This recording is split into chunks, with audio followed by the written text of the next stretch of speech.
Ok, pessoal, ótima noite, ótimo encontro para a gente. Primeiro encontro do nosso grupo de leitura e estudo na obra de Machado de Assis.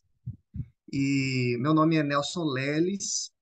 Eu, juntamente com o André Manelli, que está aqui operando, que é diretor do Ateliê de Humanidades, que vocês, caso porventura ainda não conhecem, né? Eu acho que a grande maioria que está aqui acessou o nosso grupo a partir do link do Ateliê de Humanidades, né? E então daqui a pouco o André vai falar um pouco melhor sobre a página, sobre o instituto, que vale muito a pena mergulhar por ali. Então nós somos os coordenadores, né, desse grupo e a gente iniciou uma breve conversa a partir do nosso grupo de WhatsApp, mas hoje, oficialmente, a gente começa a falar um pouco sobre a obra do Machado de Assis, né? E nesse primeiro encontro nosso, acho que o André já pode ir colocando aí os slides, né, as imagens que a gente vai estar proporcionando, eu vou falando. A minha fala hoje vai ser introdutória, né, sobre esse nome, né, dado por um poeta brasileiro, Bruxo do Cosme Velho, e só queria apresentar também, pode passar, André, por favor, mostrar um pouco da nossa formação, né, dos coordenadores. Eu tenho pós-doutorado e doutorado em Sociologia Política pela UENF, e hoje eu sou bolsista pós-doc em Políticas Sociais pela mesma instituição. Eu, André Manelli, doutor em Sociologia pelo IESP, e hoje atua como diretor da instituição de livre estudo e pesquisa escrita e formação Ateliê de Humanidades, que hoje abriga aí esse grupo de estudo e leitura em Machado de Assis. Pode passar, por gentileza. Ah,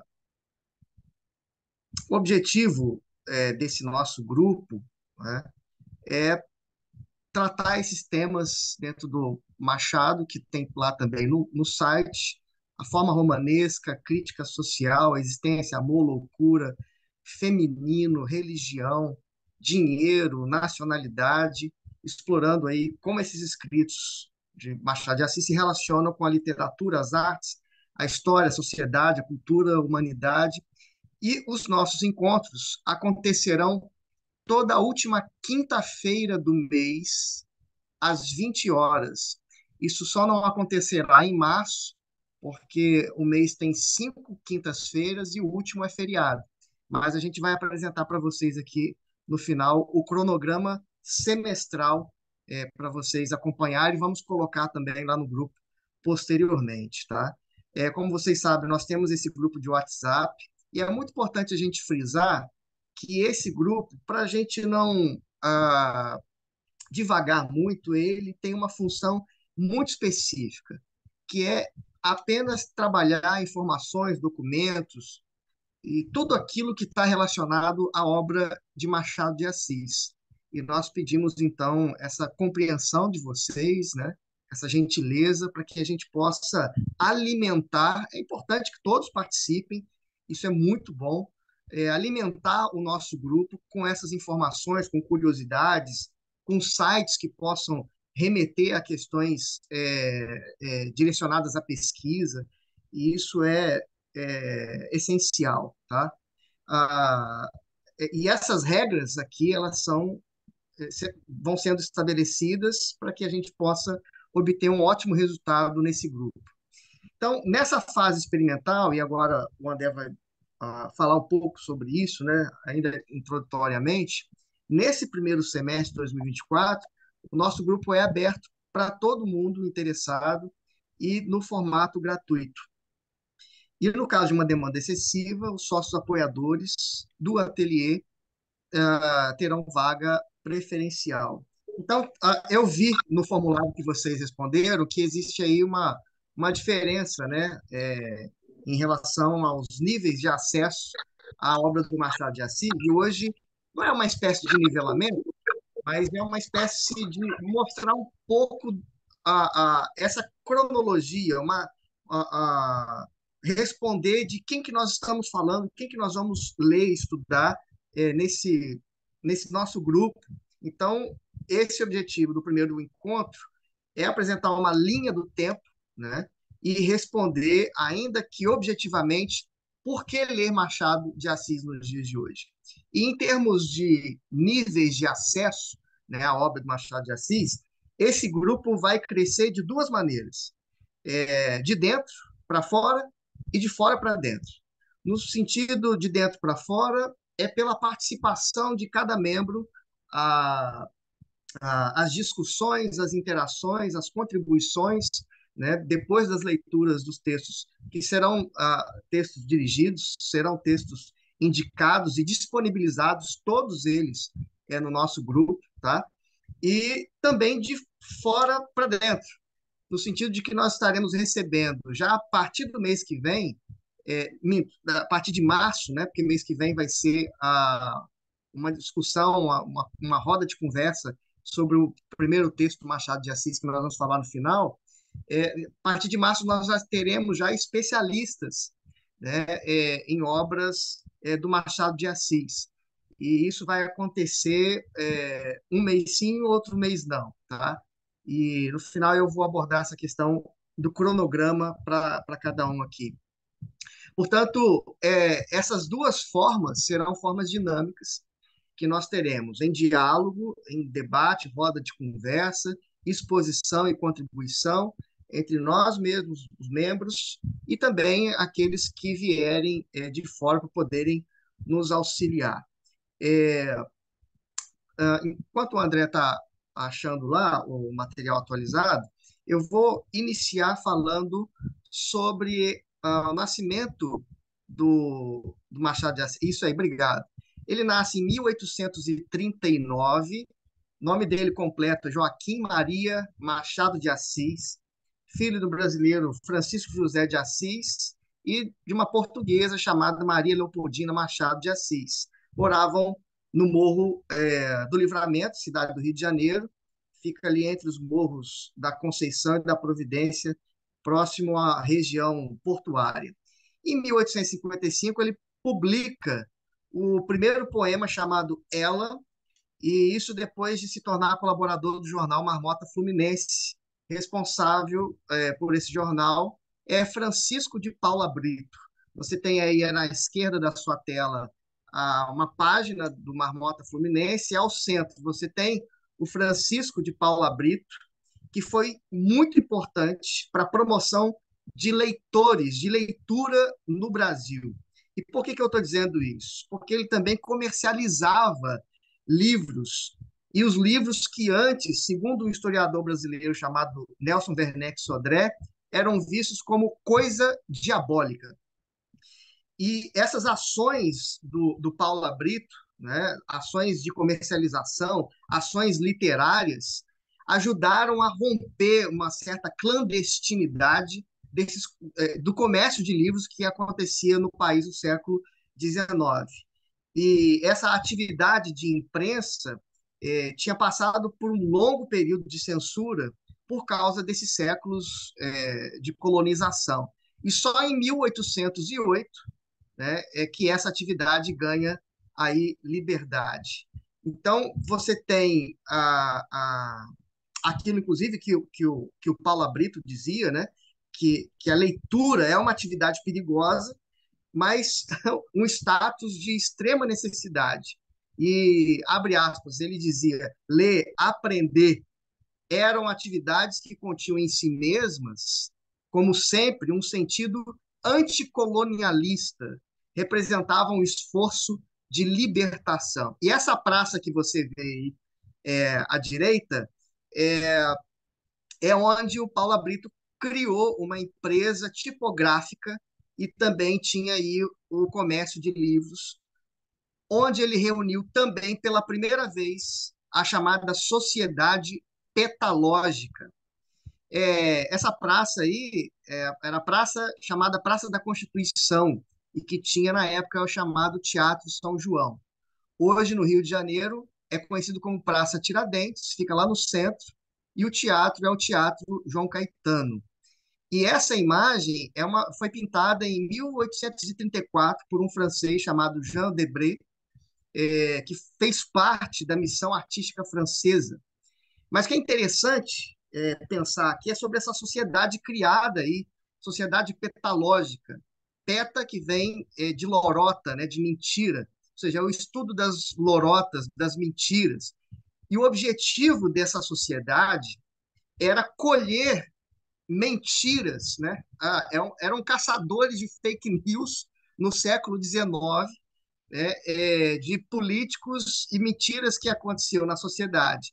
Então, a partir disso, essa sociedade elaborava mentiras maiores, piores ainda do que a dos mentirosos, para que esses mentirosos pudessem acreditar e publicizar essas mentiras.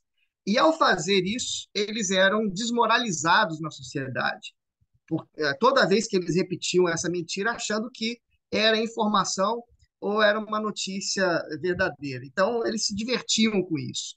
E é interessante que essa sociedade não reunia apenas intelectuais, mas tinha gente de diferentes classes sociais também. Tinha gente letrada, como Gonçalves Dias, Laurindo Rabelo, João Caetano dos Santos e o próprio Machado de Assis. E também tinha os não letrados, que ouviam e participavam de alguma maneira dos debates sobre política que acontecia constantemente no interior dessa sociedade. E quando Machado de Assis ingressa nessa sociedade petalógica, ele tinha 16 anos de idade. E é por causa desse contato que a produção literária do Machado começa a ser publicada aí no Marmota Fluminense. Pode passar, por favor. Em 1856, aí já como aprendiz do tipógrafo, né, ele entra para a tipografia nacional. A tipografia é, grosso modo, criação daqueles caracteres, de formatos e de estilos de letras. Em 58, ele tem aulas de francês e de latim com um padre chamado Antônio José da Silveira Sarmento, e também se torna revisor de provas de tipografia e da livraria do jornalista Francisco de Paula Brito, que nós mencionamos. E vai colaborar também para um jornal chamado O Paraíba e Correio Mercantil.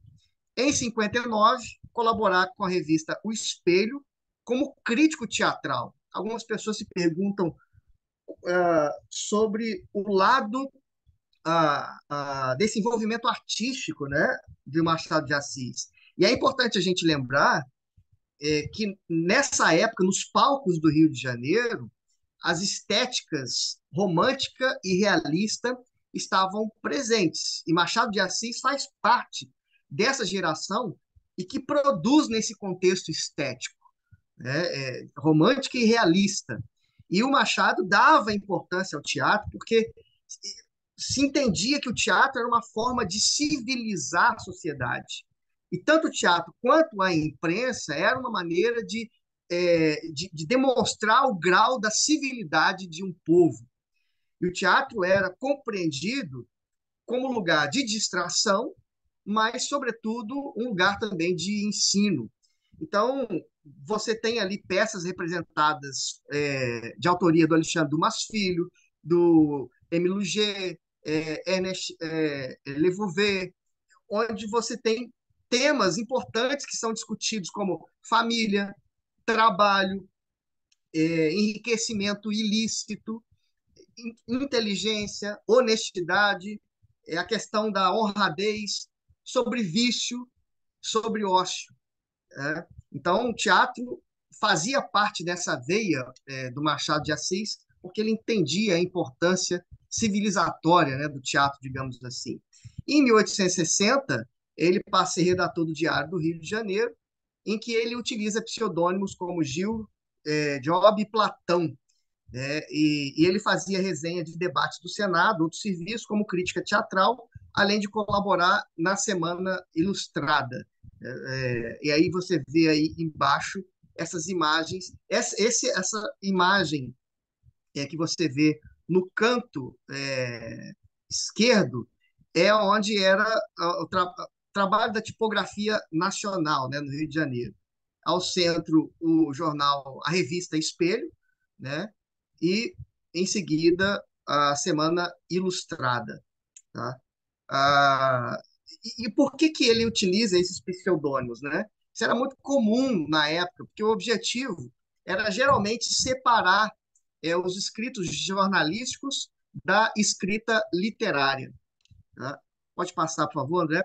Em 62, como sócio do Conservatório Dramático Brasileiro, né, ele vai exercer a função que não é remunerada de auxiliar da censura e vai colaborar com O Futuro, é um periódico quinzenal que tinha direção de Faustino Xavier de Novaes. A imagem dele está aí à direita superior de vocês, né, na tela.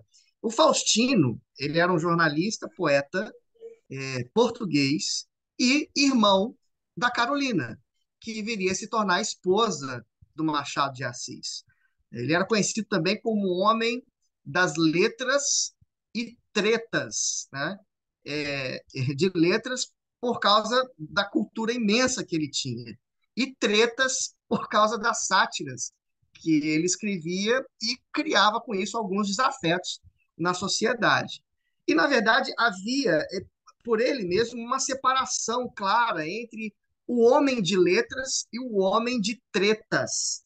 Esses homens de tretas, para Faustino, eram aqueles homens que tinham ambição e eram adoradores do dinheiro e se mantinham obedientes aos 10 mandamentos. Ele fazia, assim, com isso, uma alusão à Bíblia, às leis cristãs, mas ele sintetiza esses 10 mandamentos em 2 mandamentos. Os homens de tretas, eles amam o dinheiro sobre todas as coisas e amam o dinheiro do próximo como a si mesmos, né? Ele dizia isso.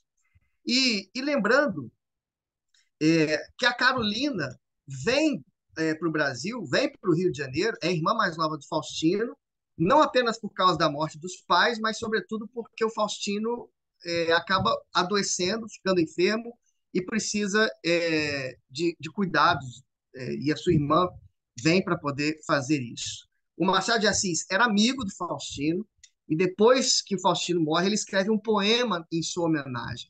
E é apenas uma pequena frase que diz assim, abre aspas, já da terrena túnica despida, voaste, alma gentil, à eternidade, e sacudindo à terra as lembranças da vida, as mágoas fundas, foste ao sol repousar da etérea estância. Fecha aspas. Eu confesso que eu gostaria que o Machado de Assis estivesse vivo só para escrever alguma coisa depois que eu morresse.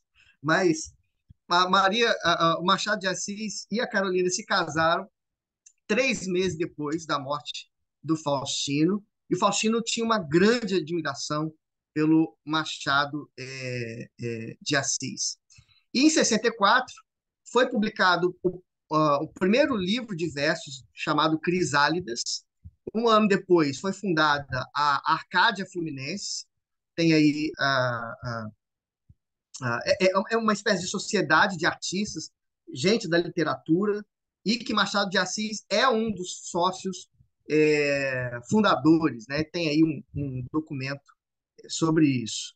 E em 67, é claro que eu estou pulando muita coisa, né? Para ser mais objetivo possível, ele é agraciado com a Ordem da Rosa, e que era e também é nomeado ajudante do diretor do Diário Oficial. Essa Ordem da Rosa, tem até uma imagem aí abaixo, era um reconhecimento, uma medalha, um prêmio, né, é, a pessoas que haviam demonstrado fidelidade ao imperador, ou por algum serviço prestado na área militar, ou na área civil, ou no serviço público, que foi o caso de Machado de Assis. Pode passar, por favor, André. Em 68, um ano depois, já aí como crítico extremamente conhecido, ele vai guiar o Castro Alves, né, imagem aí em cima, para o mundo das letras, a pedido do José de Alencar. Né? E é importante a gente ir informando essas pessoas que estão ao redor do Machado de Assis, porque isso ajuda a gente a entender não apenas um pouco dessa criação dele, mas da vida dele, das pessoas que estão ao seu redor, quem ele impulsiona e quem ajuda a impulsioná-lo. E o Castro Alves, ele fica conhecido como poeta dos escravos, isso tem muito a ver com a influência da cidade de Recife, que era um lugar que cresciam aí as ideias abolicionistas e republicanas, né? Quando ele vai tentar fazer direito, ele é reprovado algumas vezes, enfim.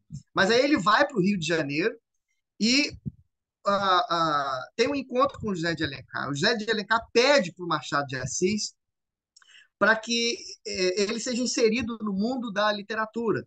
E o José de Alencar está na internet também, para quem quiser ler depois, podemos disponibilizar essa carta do José de Alencar para o Machado de Assis, dizendo dessa visita do Castro Alves, que estava indo para São Paulo terminar o curso dele de Direito. E ele diz o seguinte: é um poeta do direito e da justiça, um discípulo de Victor Hugo, e aí ele vai citando várias referências ligadas à literatura, à arte, à poesia, enfim.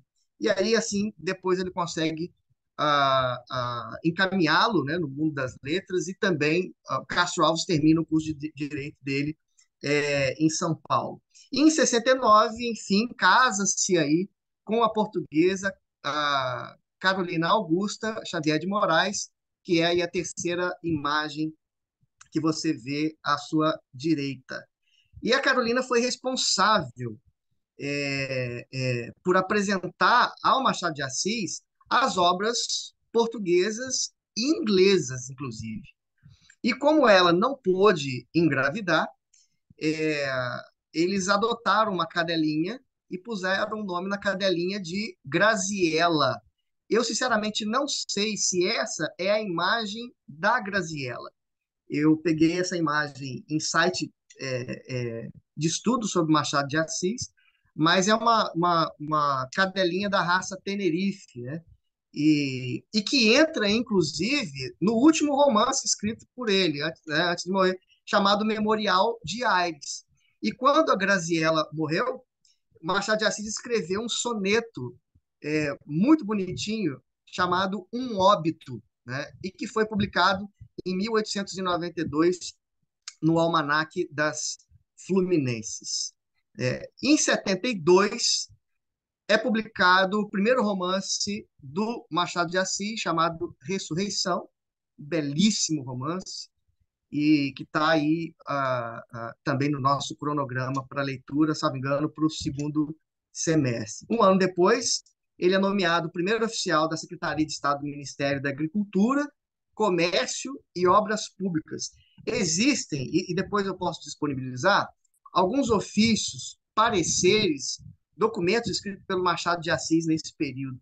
E tem um despacho que é sobre um credor hipotecário que envolve um escravo chamado Cândido. E a questão discutida era que, com a venda do imóvel, o escravo deveria ir junto e pertencer a um novo dono. E o Machado escreve um parecer, e esse parecer é de 1875, reunindo diversas documentações, leis, demonstrando, no caso, que o Cândido havia sido liberto em 1873 e que os credores queriam dificultar essa mudança, mas escrevendo numa uma classe que só Machado de Assis poderia. E os dois despachos do Machado de Assis, analisados, eles estão hoje disponíveis na coleção Machado de Assis, no arquivo Museu de Literatura Brasileira, que fica na Fundação Casa de Rui Barbosa. Mas também é possível encontrar na internet, vale muito a pena ler as peças. São peças belíssimas, pareceres de cunho literário mesmo. Em 76, ele vai colaborar na revista Ilustração Brasileira e promovido, portanto, a chefe de seção na Secretaria de Agricultura. Em 80, designado oficial de gabinete do Ministério da Agricultura. Em 81, a Memórias Póstumas de Brás Cubas foi publicado em livro e ele vai começar a escrever crônicas no jornal Gazeta de Notícias. Pode passar, por favor, André. Em 89, ele é promovido diretor a diretoria do comércio, na Secretaria de Estado de Agricultura, Comércio e Obras Públicas. 92, diretor-geral da aviação da Secretaria da Indústria, Aviação e Obras Públicas. E 97 participa, como você vê aí na foto, né, ele é o segundo da esquerda para a direita sentado, participa da inauguração e é eleito o primeiro presidente da recém-fundada Academia Brasileira de Letras, e ele fica mais de 10 anos nessa presidência.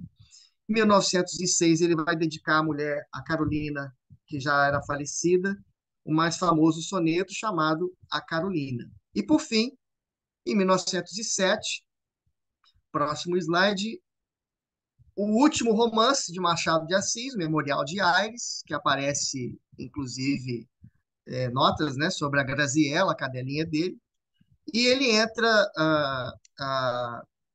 no dia 1º de junho em licença para tratamento de saúde. 29 de setembro, 69 anos de idade, no Rio de Janeiro, ele é enterrado, conforme a sua determinação, na sepultura da esposa, no cemitério de São João da Barra. Bom, essa é a primeira parte, eu prometo que na segunda serei muito mais breve. Eu tento aqui responder agora no próximo, por que ler Machado de Assis nos dias atuais, né? E aí eu trago algumas de muitas outras razões, porque ler a obra machadiana nesses dias. Em primeiro lugar, porque a literatura ah, fazia parte importante para a interpretação da sociedade brasileira no século XIX. E aí você tem aí uma galeria importante, né, de escritores dessa época.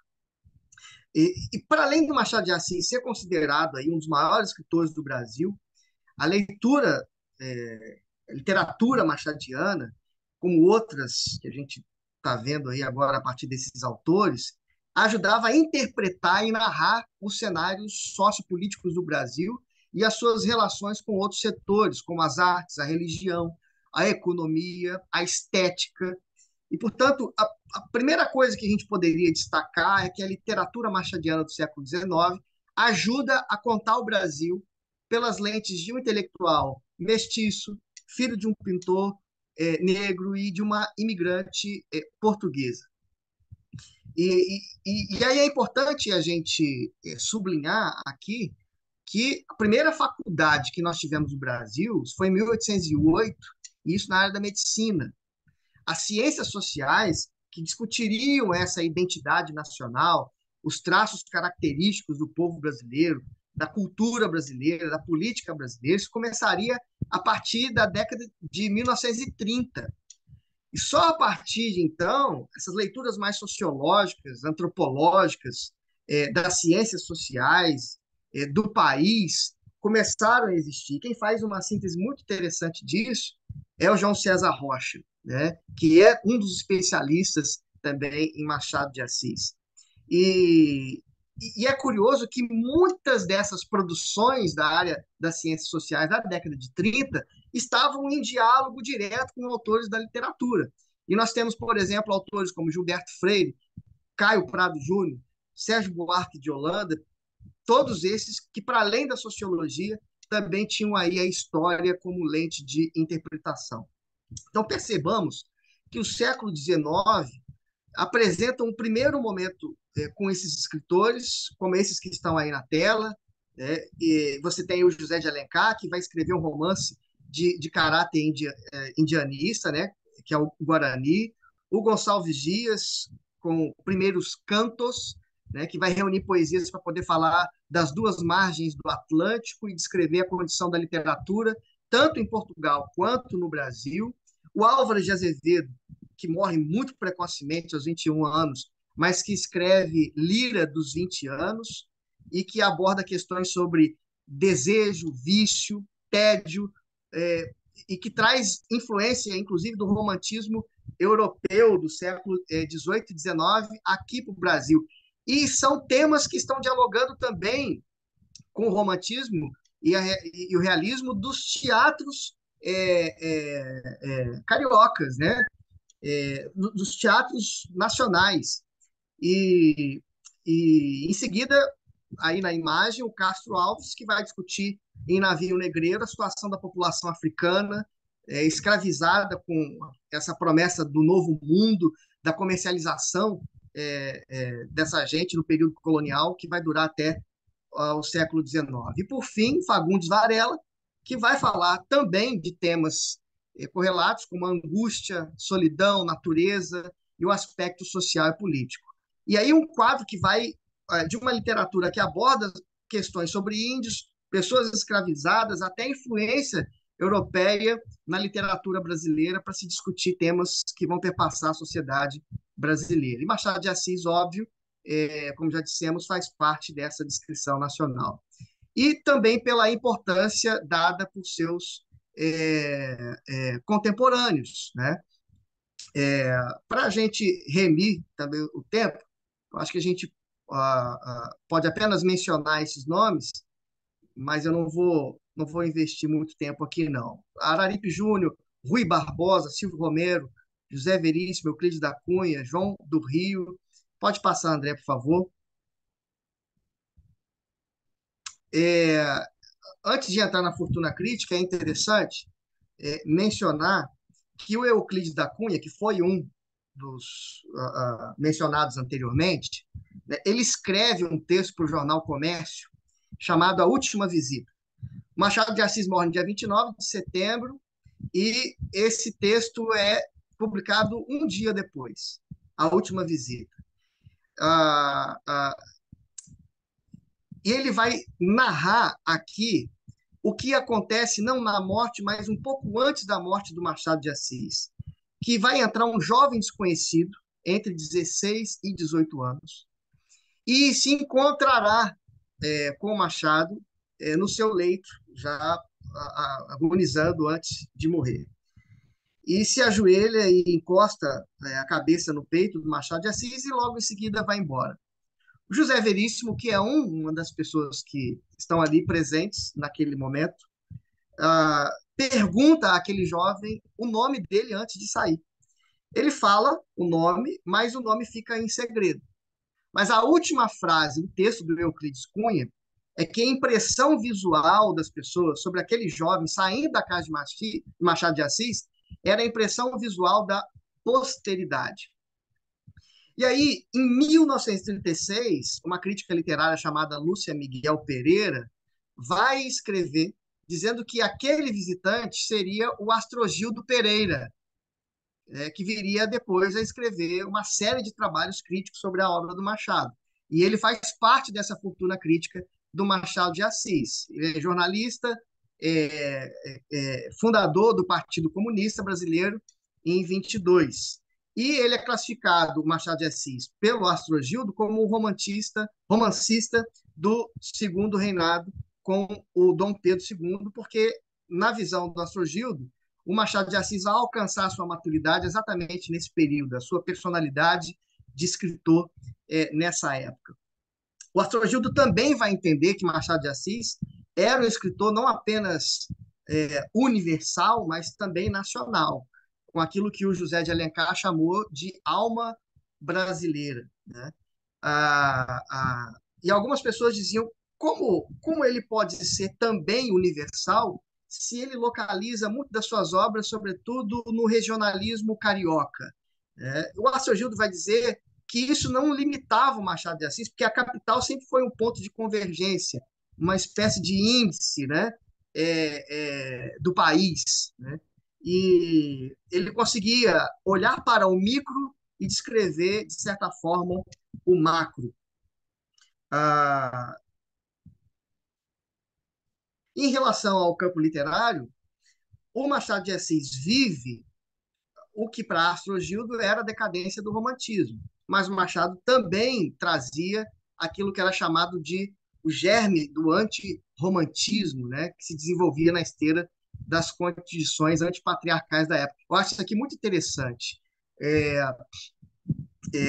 um antirromantismo como uma escrita objetiva, uma crítica sociopolítica, uma crítica à burguesia e, ao mesmo tempo, uma análise psicossocial desses sujeitos.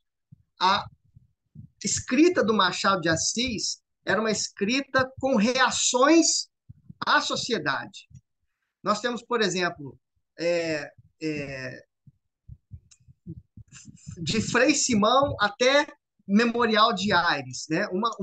Uma união conjugal determinada pelo amor e pela livre escolha. Você tem a personagem Fidélia, que se casa com o doutor Noronha contra a vontade do pai.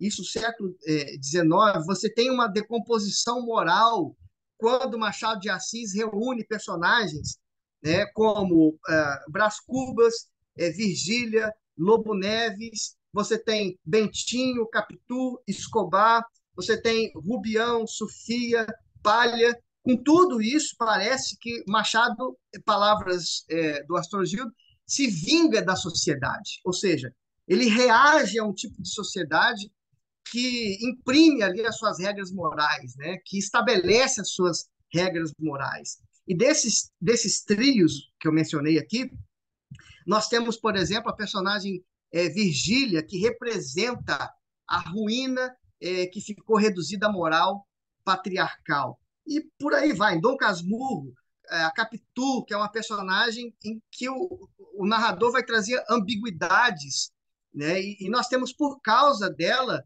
várias teses, várias pesquisas na área do direito, da literatura, da filosofia. Surgiu até aí esse debate, né, esse diálogo lá no nosso grupo, se ela traiu ou não o Bentinho, ou seja, é uma figura feminina que já não aceita os traços deterministas da sociedade, em que uma mulher seria totalmente previsível. Eu acho que a questão, então, não seria muito o foco se ela trai ou não trai o Bentinho. A questão é muito maior que isso. A literatura machadiana é muito maior daquilo que está dado aos olhos, né? É, é, Nós temos, portanto, a questão de alguém que não é apenas tratar a ideia do corpo, da fidelidade, mas também de apresentar uma mulher que não obedece mais às regras daquilo que é uma previsão social, onde a mulher seria apenas a dona de casa que cuida do marido e educa as crianças, né? Ela escolhe, tem desejos. A mulher tem volições, né? Ela tem corpo, tem sentimentos que são alheios, né, dos pais e alheios do próprio marido.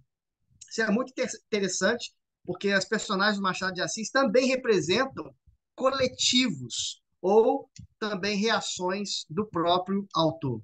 Podemos passar, em penúltimo lugar, já estamos terminando. É, um dos objetivos, porque ler Machado de Assis nos dias de hoje, é a extensa referência bibliográfica que ele traz, né? O fato dele ser mestiço acabou fazendo com que ele enfrentasse muitos desafios do século XIX. E, além disso, alguns biógrafos dizem que ele tinha uma saúde extremamente frágil, tinha epilepsia, era míope, gago, e, enfim. E, em termos de educação, passa a vida dele em escola pública e vai frequentar inicialmente uma escola que fica no bairro de São Cristóvão, e depois disso ele vai ser autodidata, vai ler os livros dos mais distintos possíveis. E ele chega a estudar francês e latim com o padre Silveira Sarmento, como nós mencionamos, e embora ele não tivesse uma formação universitária, e nós já mencionamos sobre isso também, a Academia de Letras Brasileira descreve Machado de Assis como jornalista, contista, cronista, romancista, poeta, teatrólogo. E é importante lembrar, século XIX, as universidades não tinham esse leque, né, de oportunidades em relação a cursos. A Faculdade de Jornalismo do Brasil, por exemplo, é de 1947, que é a Casper Libero, lá de São Paulo, diga-se de passagem, a primeira faculdade de comunicação da América Latina. E, de acordo com outros textos, a Carolina, conforme também mencionamos, foi responsável por Machado de Assis ler inglês e conhecer a literatura britânica e portuguesa também. Se você pega, por exemplo, o texto, né, A Igreja do Diabo, que é um texto não datado, né, mas que tem em média aí, que a gente pode verificar cerca de 140 anos, é um texto de pouquíssimas páginas e que tem riquíssimas referências bibliográficas. Ele cita a Ilíada de Homero, ele cita Aesopes de Antônio Diniz da Cruz e Silva, ele vai citar um escritor francês chamado Rabelais, vai citar também o historiador grego Plutarco, do século I e II. Ele vai citar várias passagens da Bíblia, e vai citar também Fausto, né, um personagem da peça Goethe, e sem contar quando ele cita também um Muizim. Muizim é um indivíduo que, na verdade, conclama os muçulmanos às orações, né? Isso é, ele também tinha contato com esse tipo de informação e esse tipo de literatura religiosa. É um campo extremamente vasto. E as referências sociopolíticas que podem ser vistas, né, em cada escrito dele. Algumas dessas referências são descritas, são claras, são ditas. Outras ficam ali nas entrelinhas. E só quem conhece também um pouco dessa literatura, ou que tem um leque um pouco mais amplo de leitura, é capaz de identificar nos textos. E, por fim, a quinta e última razão por que lermos Machado de Assis é que a obra machadiana, pode passar, por favor, André, serve para compreendermos o nosso tempo. Não sei se vocês acompanharam, mas tem ocorrido algumas tentativas de reescrever algumas obras, como a de Clarice Lispector, com a finalidade de modificar alguns termos, algumas palavras, para que esses livros se tornem politicamente mais corretos, né? É, é, e a verdade é que todo pensador é pensador do seu tempo, do seu século. E reescrever clássicos da literatura, escondendo o próprio pensamento do autor, maquiando o pensamento do autor, é mentir para o leitor e distanciar da própria realidade do tempo do autor. Seria o mesmo que querer conduzir uma obra dessas de forma anacrônica. Mas, por outro lado, não seria um anacronismo trazer o Machado de Assis para compreender também o nosso tempo, observando as ferramentas críticas para poder se pensar o Brasil, a sociedade, a política, a arte, a religião, a estética e tantas outras questões. Você tem a questão sobre o nacionalismo, né, interesses comuns à nação, a soberania da nação. Você tem ferramentas que podem trazer para nós sobre questões de gênero, a fim de pensarmos criticamente os papéis sociais e as determinações culturais. Podemos pensar também as questões da vida humana, como a angústia, o luto, a religião, pensar a questões da sociedade e as suas complexidades, as contradições da vida política, e sendo aí a política um espaço tanto da atividade política profissional, também como no sentido das relações interpessoais, né? Portanto, essas 5 razões que eu gostaria de trazer. E eu concluo com mais 2 slides, André, trazendo apenas uma curiosidade, porque é chamado de o bruxo do Cosme Velho, né? Esse apelido, ou esse é, é, tratamento, né, foi dado pelo Carlos Drummond de Andrade, né, nesse pequeno texto chamado A um Bruxo com Amor, de 58, publicado no Correio da Manhã. E eu acho que vale muito a pena a gente ler isso aqui. E diz assim: em certa casa da rua Cosme Velho, eu vou mostrar isso no próximo slide, a casa, que se abre na memória, venho visitar-te e me recebes na sala trastejada com simplicidade, onde pensamentos idos e vividos perdem o amarelo, de novo interrogando o céu e a noite. Outros leram da vida um capítulo, tu leste o livro inteiro. Daí esse cansaço nos gestos e filtrada uma luz que não vem de parte alguma, pois todos os castiçais estão apagados. É um registro belíssimo, belíssimo. Há uma lenda de que ele era chamado de bruxo também, porque havia um caldeirão em um cômodo dessa casa que ficava na rua Cosme Velho, e ele queimava algumas correspondências ali nesse caldeirão, e por isso ele teria tido essa imagem, né, de uma espécie aí, de um bruxo. Pode passar, André, por favor. Ah, nós temos a casa aí onde morou, né, com a Carolina, a foto da Carolina aí ao lado, que ficava, ah, que fica, né? Salvo engano, o número dessa casa em Cosme Velho foi alterado aí no Rio de Janeiro, pelo menos a última leitura que eu fiz, né? Ok? Essa, portanto, a casa onde ele amou a sua esposa muitíssimo e ela foi uma grande companheira para o Machado de Assis. Pode passar, por favor, André? Nós já terminamos. Esse é um livro da Rosa Busnello, sobre a Carolina, esposa do Machado de Assis, que vai ter agora uma nova impressão nesse mês, se eu não me engano, ou já teve no início desse mês de janeiro.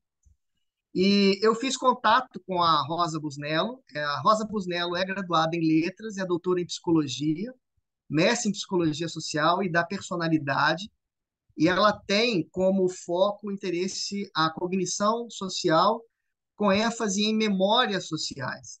E ela escreveu esse livro, que é também um romance, mas que traz notas biográficas da Carolina. Ela estará conosco, é um presentão aí para o nosso grupo, no dia 23 de maio, tá? Para poder falar um pouco dessa relação do Machado com a Carolina, falar, sobretudo, da Carolina para nós. Eu acho que é uma personagem singular na vida do Machado de Assis.